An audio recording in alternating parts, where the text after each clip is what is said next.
Paul and Gregory were never the kind of people others pointed to and said, "Those two are in love." If anyone had asked us back then, we would have laughed. We would have said we were practical. We would have said we were partners in the ordinary sense of the word. And, for years, we would have believed it. When I met Gregory, we were both 24, both exhausted, both trying to build lives that felt stable after spending most of our early 20s pretending stability was overrated. He had just started working as an architect at a small local firm. I had accepted a project manager position at a construction company across town. Neither of us knew many people in the city. Neither of us could really afford to live alone. The apartment was tiny. One bedroom, a kitchen barely large enough for two people to stand inside at the same time. Windows that rattled every time the wind picked up. The landlord called it cozy. We called it cheap. "I guess you're Paul," Gregory said the day I arrived with 2 suitcases and an old coffee maker. "And you're Gregory." He nodded. "Looks like we're roommates." That was the beginning. No dramatic moment. No instant connection. Just paperwork, rent payments, and figuring out whose turn it was to buy toilet paper. Gregory was organized in a way that almost annoyed me. Every receipt had a folder. Every bill had a reminder. He planned meals 3 days ahead. I survived on instinct and caffeine. Within a week, he'd reorganized the kitchen because, according to him, nobody should keep spices next to the coffee. Within 2 weeks, he'd convinced me that washing dishes immediately was somehow easier than pretending they didn't exist. Within a month, we had routines. He woke up first. Always. By the time I dragged myself into the kitchen, coffee was already brewing. Not because he made it for me, because he made enough for both of us without ever mentioning it. I started buying fresh bread every Saturday morning. Not because anyone asked me to, because Gregory liked toast with breakfast and the bakery near my office made better sourdough than the grocery store. Neither of us thanked the other anymore. The habits simply became part of the apartment, then part of life.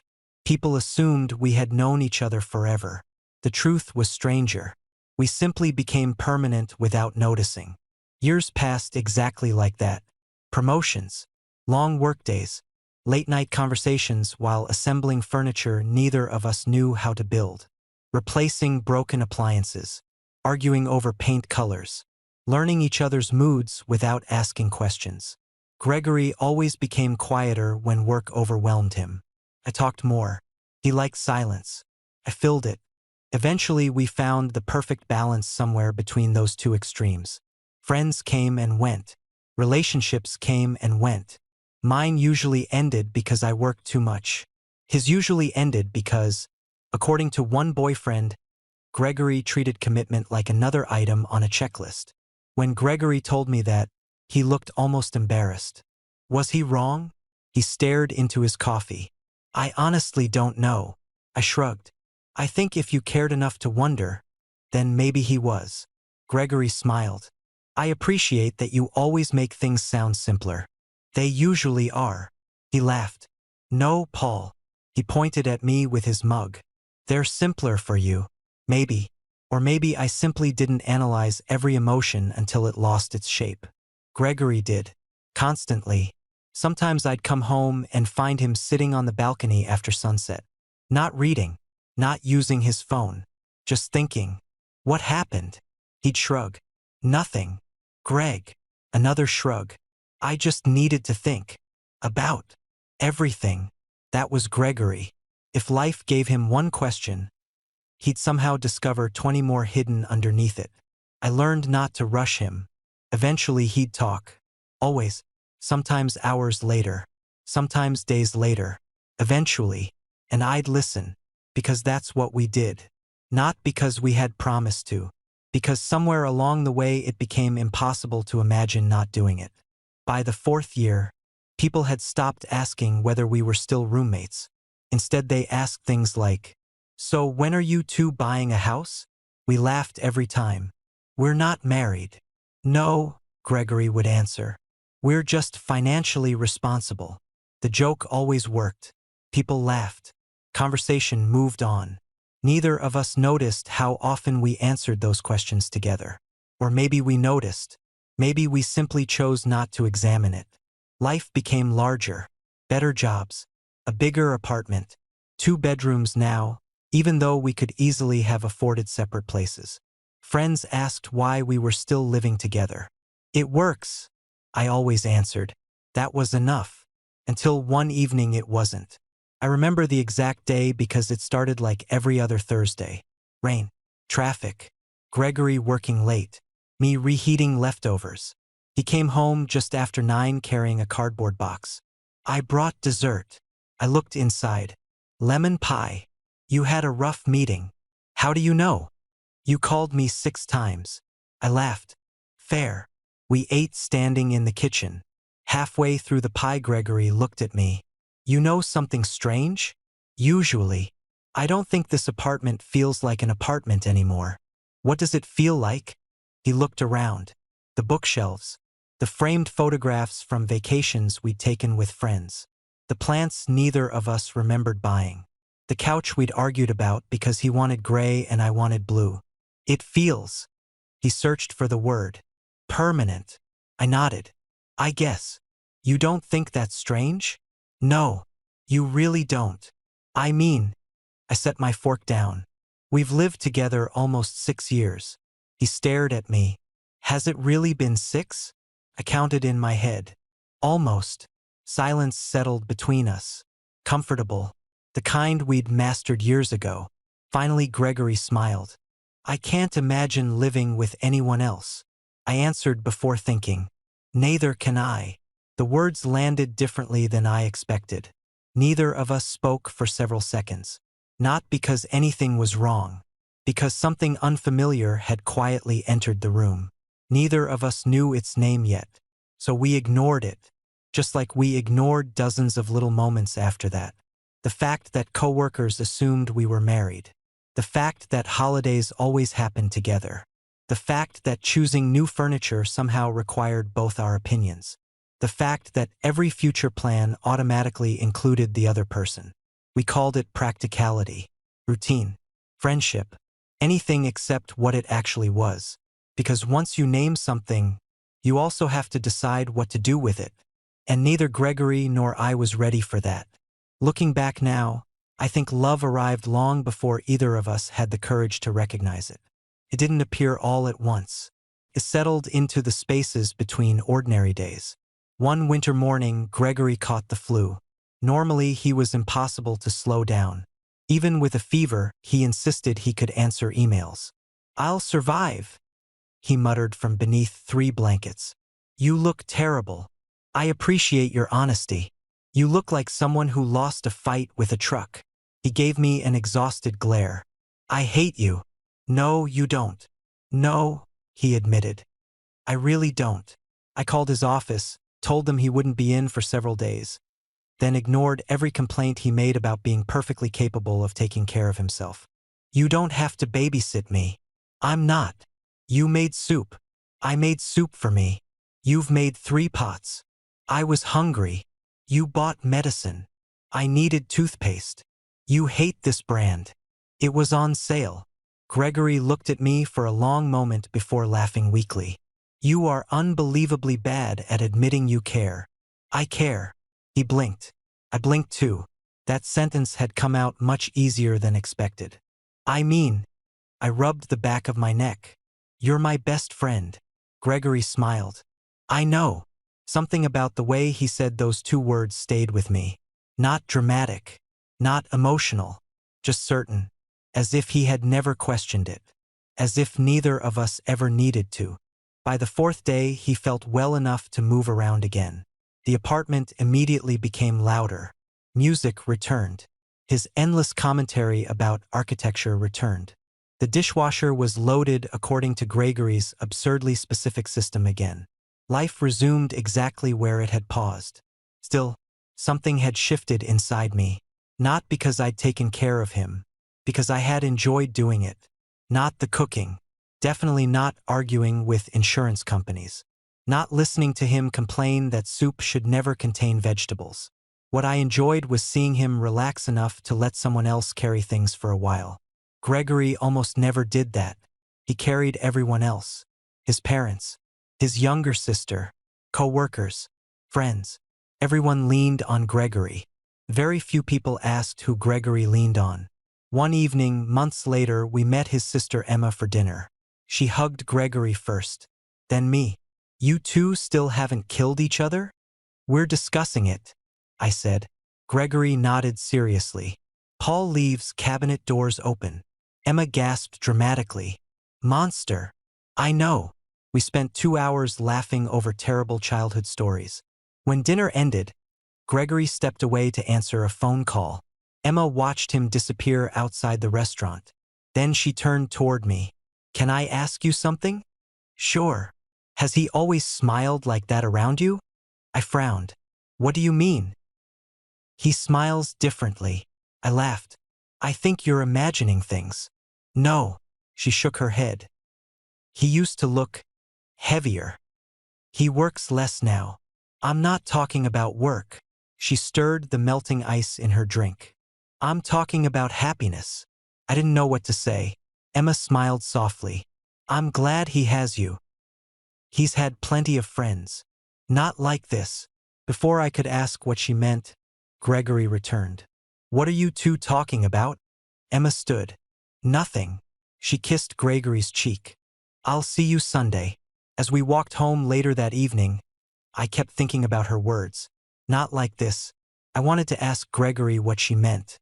Instead, I asked something else. "Do you think we've changed much?" He looked sideways at me. "Compared to when?" "When we met." He laughed. "You mean besides getting older?" "Besides that." Gregory thought for a while. "I think."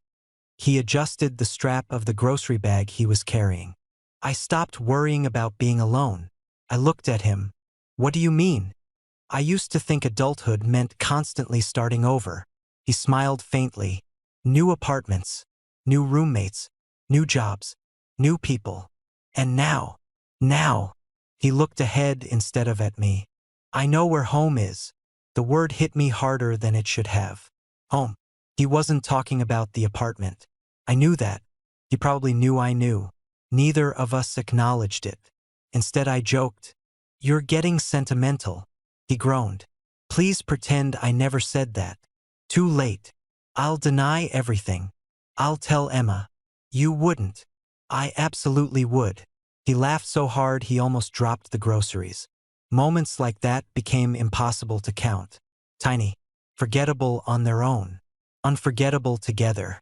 Gregory texting me every time he worked late so I wouldn't worry. Me automatically buying his favorite coffee whenever I stopped at the grocery store.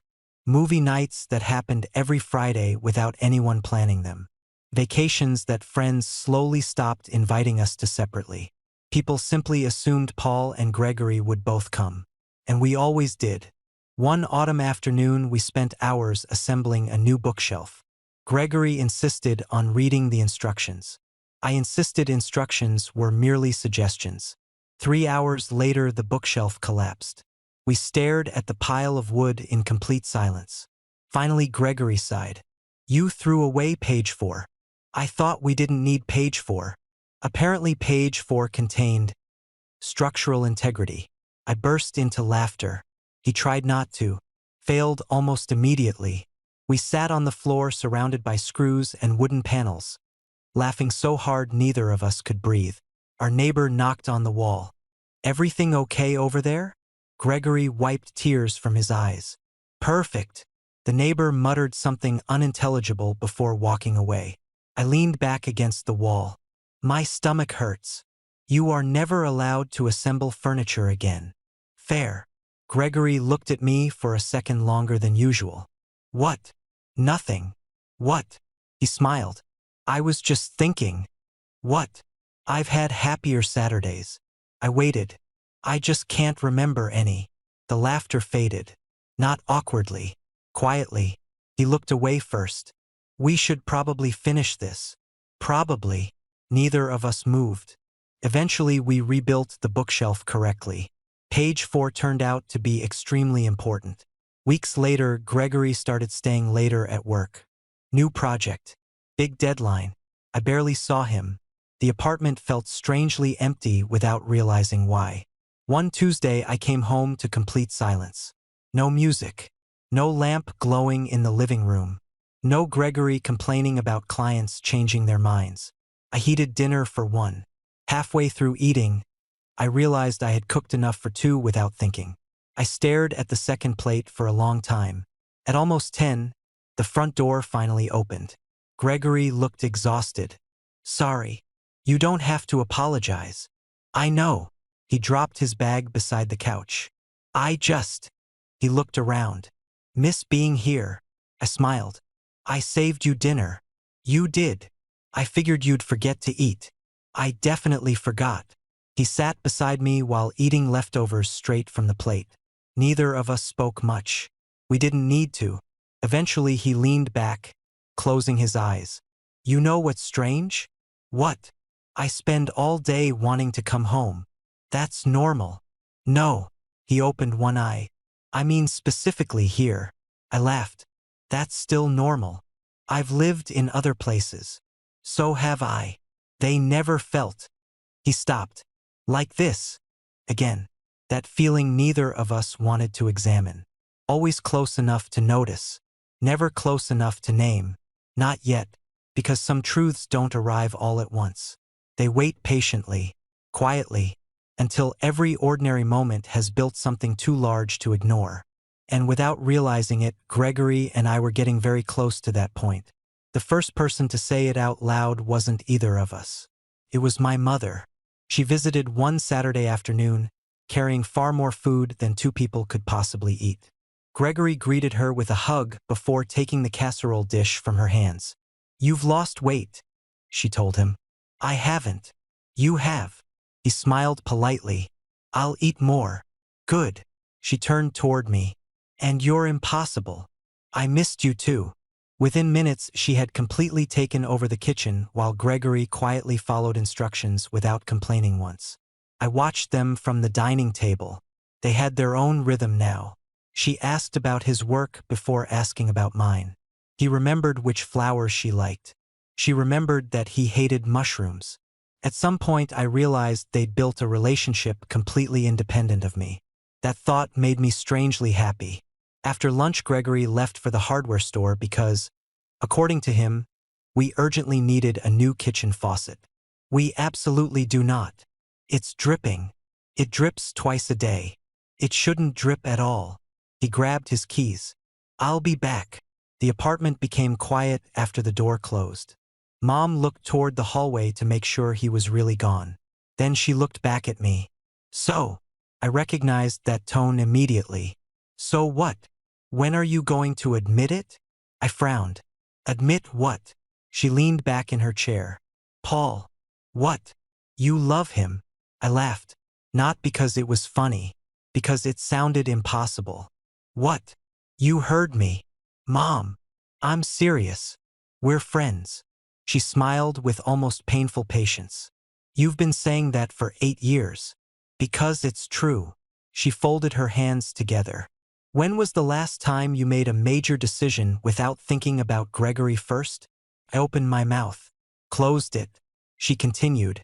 When you accepted your promotion, who was the first person you called? Gregory. When you considered moving closer to work? You stayed because he liked the apartment. I liked it too. When you broke your wrist 3 years ago, whose name did you keep repeating in the hospital? I don't remember. I do. Silence. You asked for Gregory before you asked for me. I looked toward the window. I was on pain medication. She laughed softly. Of course you were. Neither of us spoke for a while. Finally I sighed. Even if. I stopped. Even if what? Even if you're right. The words felt enormous. That doesn't mean anything. Why? Because Gregory has never. I couldn't finish. Mom didn't help. She simply waited.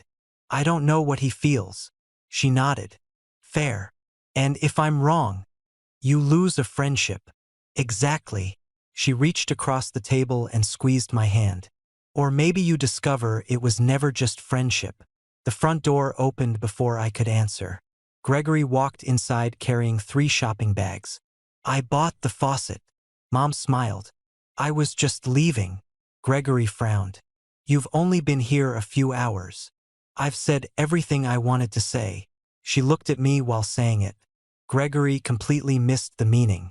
I didn't. Not even a little. After that conversation, I became aware of things I'd never noticed before.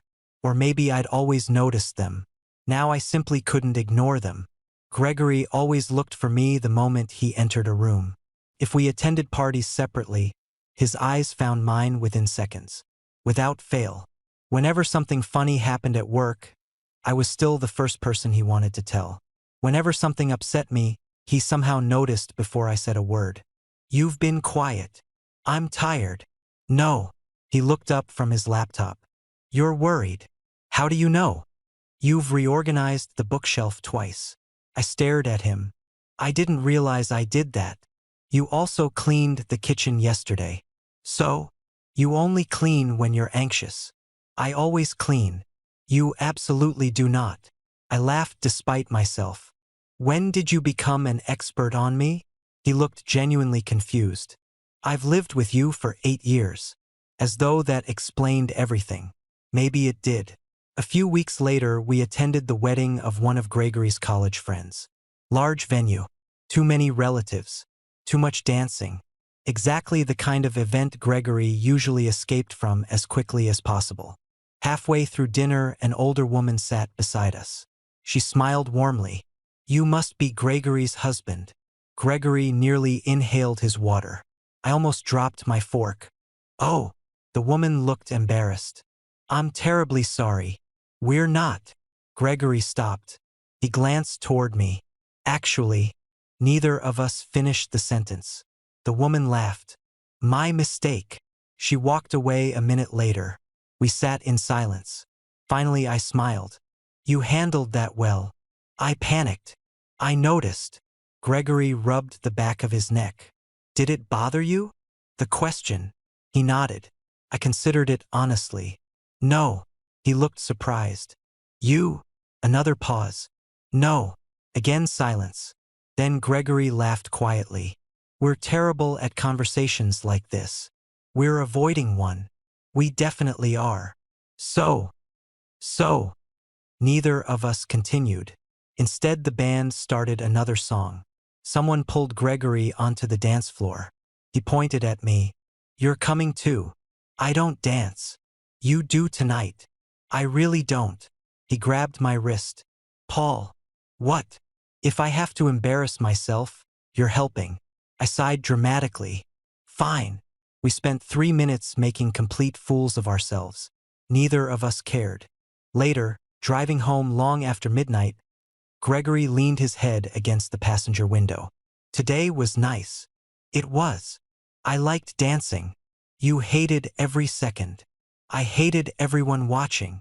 But not dancing. He smiled. No. The road stretched quietly ahead of us. Streetlights flashed across the windshield. Then Gregory spoke so softly I almost missed it. I liked that they assumed we belonged together. My hands tightened slightly on the steering wheel. You did. I don't know why. Neither did I. Or maybe I did. Neither answer felt safe. When we got home, neither of us went to bed immediately. Instead, we sat on the balcony despite the cold. Neither speaking. Neither using our phones. Just listening to the city. Eventually, Gregory broke the silence. Paul? Yeah. If everything stayed exactly like this forever. He looked out across the lights instead of at me. I think I'd be happy. I swallowed. So would I. Neither of us realized that neither of us had described friendship anymore. We were describing a life. A future. One we'd already been building together for years without ever asking what it was called. The answer was already there. We just weren't brave enough to say it yet. Everything changed because of a single question. Not a confession. Not a kiss. Just one ordinary question asked on an ordinary Tuesday evening. Gregory had been unusually quiet all week. Normally, I would have waited for him to speak first. This time I didn't. He was sitting on the balcony after dinner, elbows resting on the railing, watching lights appear one by one across the city. I stepped outside with 2 mugs of tea. You've been somewhere else all week. He accepted the mug without looking at me. I know. Were you planning to tell me where? A small smile appeared. Eventually, I leaned against the railing beside him. I'm listening. Several minutes passed. Finally, Gregory sighed. My firm offered me a position. That's great. It is. You don't sound happy. Because it isn't here. I frowned. What do you mean? It's in Seattle. The words settled between us. Far enough away that weekend visits would become complicated. Far enough away that everything would change. When? They want an answer in 2 weeks. I stared into my tea. That's fast. It is. They're offering you a lot? He nodded. A lot. Congratulations. He smiled politely. It wasn't a real smile. You don't have to congratulate me. You earned it. I know. Silence. Then Gregory looked at me for the first time since I'd stepped outside. I thought you'd tell me to take it. Would you? He studied my face carefully. I don't know. I laughed quietly. That's a first. I've always known what I wanted. And now? His answer came almost immediately. I don't. The honesty caught me off guard. Gregory always had plans. Always had answers. Always knew where he was going. Seeing him uncertain felt strangely frightening. What are you afraid of? I asked. He looked back toward the skyline. I'm afraid that if I leave. He stopped. I'll lose something I can't replace. I felt my heartbeat quicken. What? Another long silence. I don't know how to explain it. You've explained harder things. I don't think I have. He laughed softly, almost to himself. You know what's ridiculous? What? I spent 3 nights making spreadsheets. I looked at him. Spreadsheets. Pros and cons. I couldn't help smiling. Of course you did. There are 6 pages. Only 6. I condensed them. I laughed. So what won? Gregory looked at me. Nothing. No. Every argument for leaving made sense. And every argument for staying? He held my gaze. There was only one. I stopped breathing for a moment. What was it? His voice was barely above a whisper. You. Neither of us moved. Neither of us spoke. The city continued around us as though nothing extraordinary had happened. Cars passed below. Someone laughed on another balcony. A dog barked somewhere in the distance. Inside me, everything had gone completely still. Gregory looked away first. I shouldn't have said that. No. My voice sounded unfamiliar. I'm glad you did. He swallowed. I don't mean because I need you to cook dinner. I know.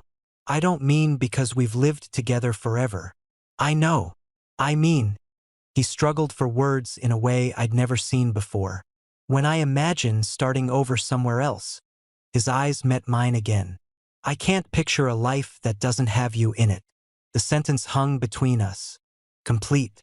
Honest. Terrifying. I should have answered immediately. Instead, I asked the only question I could manage. Greg. Yeah. If I'd already moved away years ago. He frowned. What? Would you still take the job? He didn't even think about it. No. Why? Because then I'd already have lost what I'd be leaving behind. The air felt too thin. My mother had been right. Emma had been right. Everyone had apparently seen something Gregory and I had spent years pretending not to notice. I looked down into my untouched tea. I've been thinking about something. Gregory waited. My mom visited a few weeks ago. I know. She asked me when I was going to admit I loved you. His eyes widened. She what? I laughed. You would. I told her she was wrong. Were you lying to her? I smiled sadly. I think I was lying to myself. Neither of us spoke again. Not because there was nothing left to say. Because suddenly there was too much. That night neither of us slept. I heard Gregory walking quietly through the apartment around 2 in the morning. Not restless. Just awake. I was exactly the same. Around 3 I walked into the kitchen to get water. Gregory was already there. He looked up. I figured you weren't sleeping either. No. He poured another cup of coffee even though neither of us needed more caffeine. We sat at the kitchen table in complete silence. Eventually Gregory laughed. We're handling this remarkably badly. We've had 8 years of practice avoiding it. That's true. He wrapped both hands around his mug. I keep replaying every year we've lived together. So do I. And suddenly everything looks different. I nodded. The vacations. The holidays. The apartment. The way everyone assumed we were together. Gregory smiled faintly. They weren't as confused as we thought. No. We were. Another silence settled over us. This one wasn't uncomfortable. It was fragile. Like both of us understood that the next few words would divide our lives into before and after. Gregory spoke first. I dated people. I know. I cared about them. I know. But every relationship eventually felt temporary. He looked directly at me. I couldn't understand why. I didn't interrupt. I think. He stopped to gather himself. I was already building my life with someone else. My chest tightened. I never compared anyone to you on purpose. He smiled sadly. It just kept happening. I looked at my hands. I did the same thing. He blinked. What? I never understood why every apartment I looked at alone felt wrong.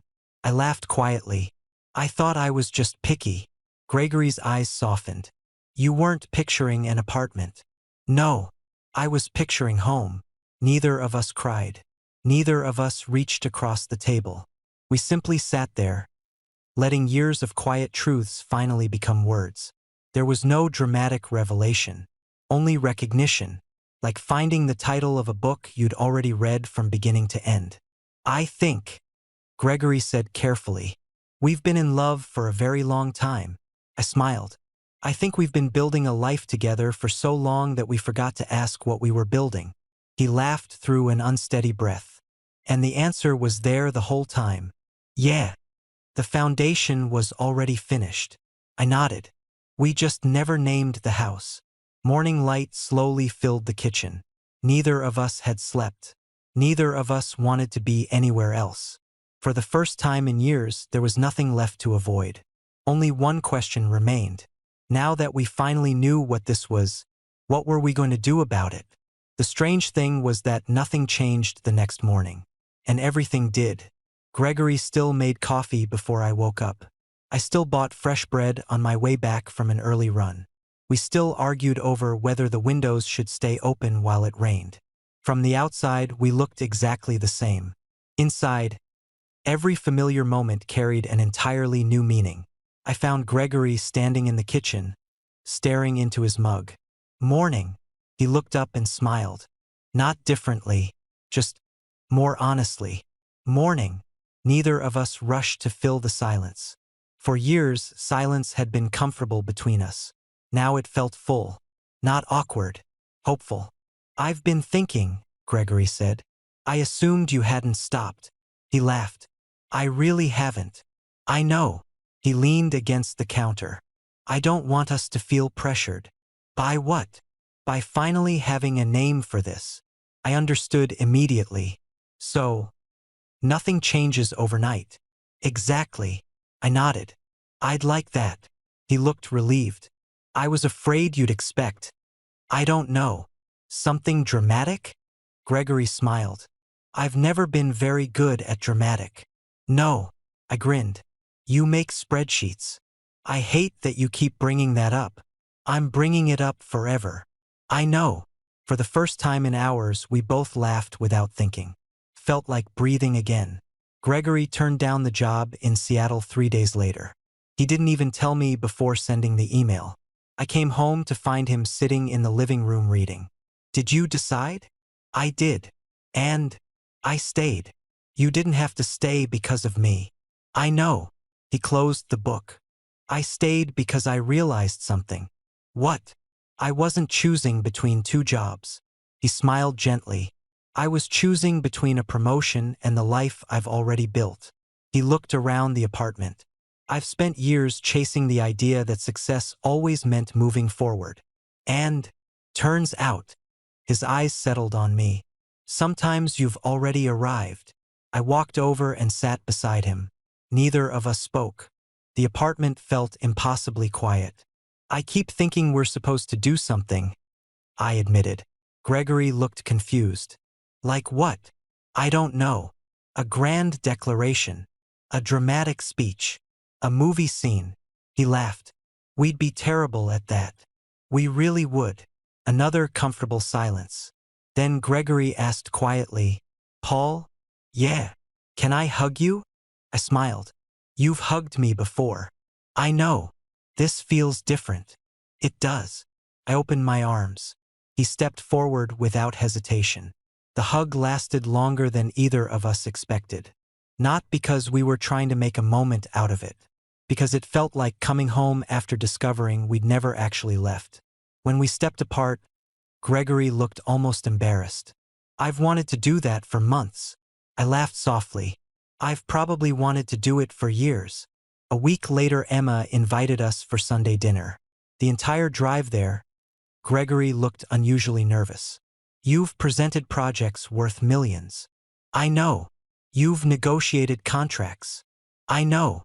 You once argued with a city planning committee for 3 hours. I remember. So why are you panicking? He sighed. Because Emma notices everything. She did. The moment she opened the front door, her eyes moved from Gregory to me and back again. She smiled. Not a surprised smile. A knowing one. You two finally figured it out? Gregory froze. I blinked. What? Emma laughed. Oh, thank goodness. Gregory stared at her. You knew. She looked genuinely confused. Greg.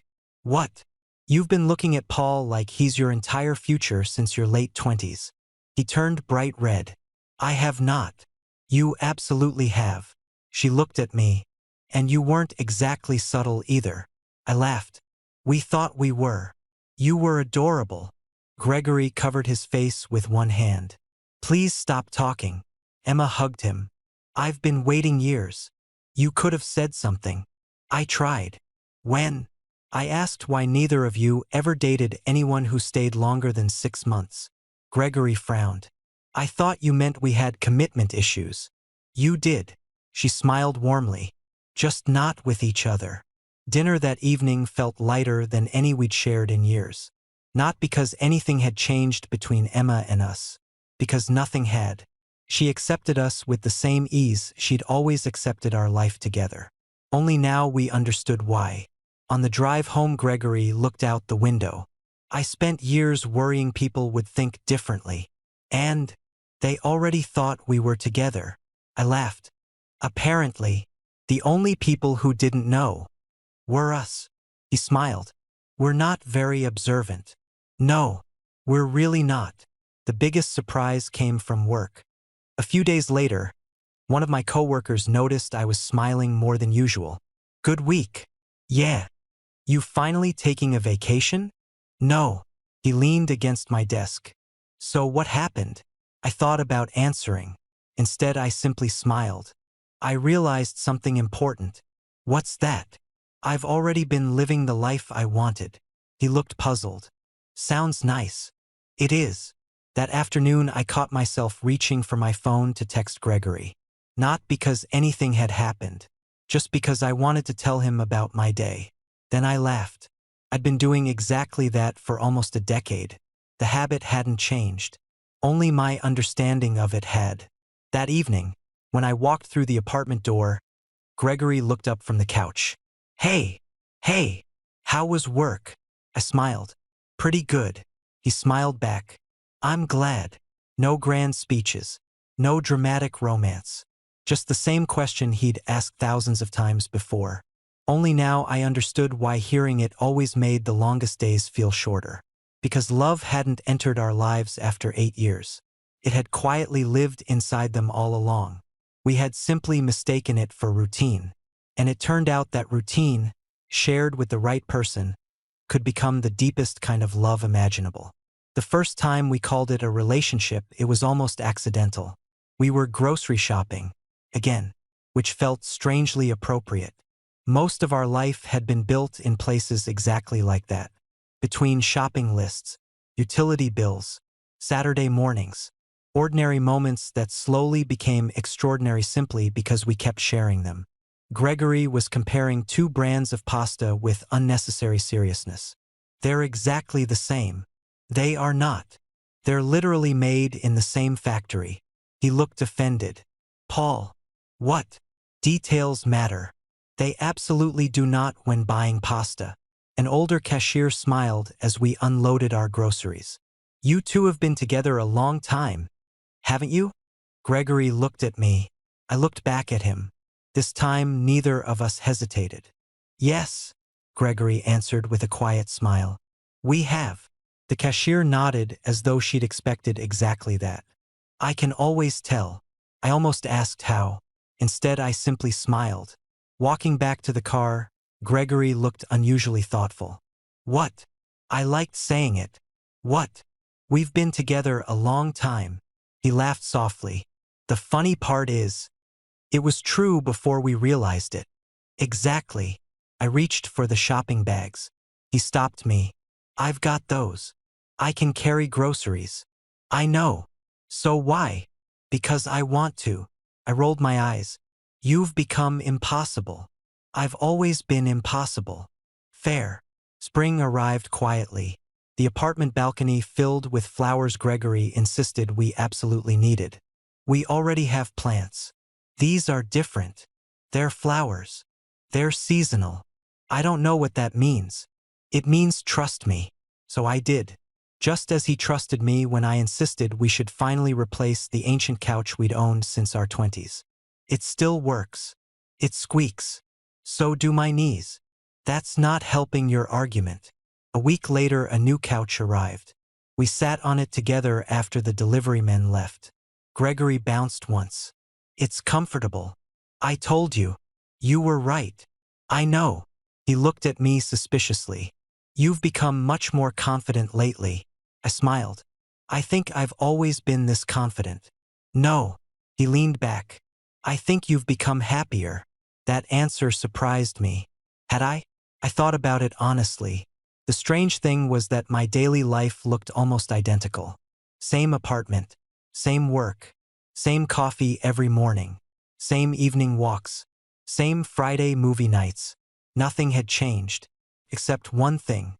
I no longer wondered whether the person beside me felt the same way I did. That uncertainty had disappeared.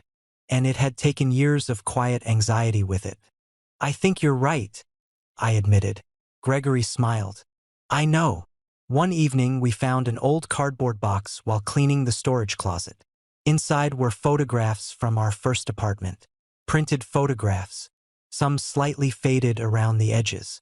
Gregory picked one up. Look at us. I laughed immediately. My hair was terrible. Your hair was ambitious. It was a mistake. He held another picture toward me. It showed us standing in front of our first apartment after moving in. 24 years old. Tired. Holding paint rollers. Neither of us smiling properly because we'd spent the entire day cleaning. We looked like kids. We were. Gregory kept flipping through the stack. There we were building the infamous bookshelf. Cooking Thanksgiving dinner for friends. Painting walls. Celebrating promotions. Standing in airports before vacations. Nothing romantic. Nothing dramatic. Just a life unfolding one ordinary day at a time. Then Gregory stopped at one photograph. It had been taken by Emma years earlier. The two of us were sitting on the balcony at sunset. Neither looking at the camera. Just talking. I'd forgotten the picture existed. Gregory stared at it for a long time. What? Look. He handed it to me. At first I didn't understand. Then I noticed. We weren't looking at the sunset. We were looking at each other. Not intensely. Not dramatically. Simply, comfortably. Like two people who had already found the place they belonged. When was this? 7 years ago. I smiled. We really had no idea. Gregory shook his head. No. He laughed quietly. Everyone else probably did. Apparently. He slid the photograph back into the box. No. I stopped him. What? Let's frame that one. You want to? Yeah. Why? I looked at the picture again. Because. I smiled to myself. That's the moment we were already in love. We just hadn't learned the word yet. A few months later, we celebrated 10 years since moving in together. Neither of us remembered the exact date until Emma reminded us. You two are impossible. We forgot. I know. She rolled her eyes dramatically. So I'm making dinner. When we arrived, she'd decorated the dining room with photographs she'd secretly collected from friends and family. 10 years, 10 birthdays, 10 holidays, 10 vacations, 10 ordinary seasons. Our entire adult lives stretched across one wall. Gregory stood completely still. I didn't realize. He stopped. What? Emma smiled gently. You've grown up together. I looked around the room. She was right. There wasn't a single major memory from the last decade that didn't include the other person. Not one. Gregory quietly reached for my hand. No hesitation. No uncertainty. Just instinct. Emma noticed. She smiled without saying anything. That night, after we got home, we sat on the balcony one last time before going to bed.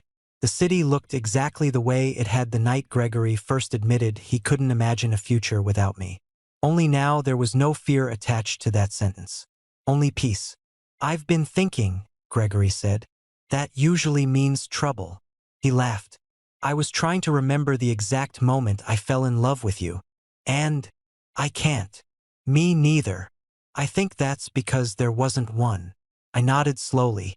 It happened too gradually. Like building a house. He smiled. One brick. One wall. One ordinary day. Until suddenly, he looked at me. You realize you've been living inside it for years. I rested my head lightly against his shoulder. I used to think love had to be obvious. So did I.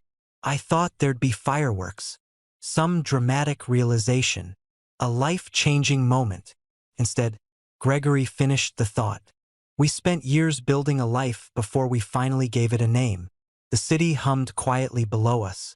Neither of us said anything else for a long time. There wasn't much left to say.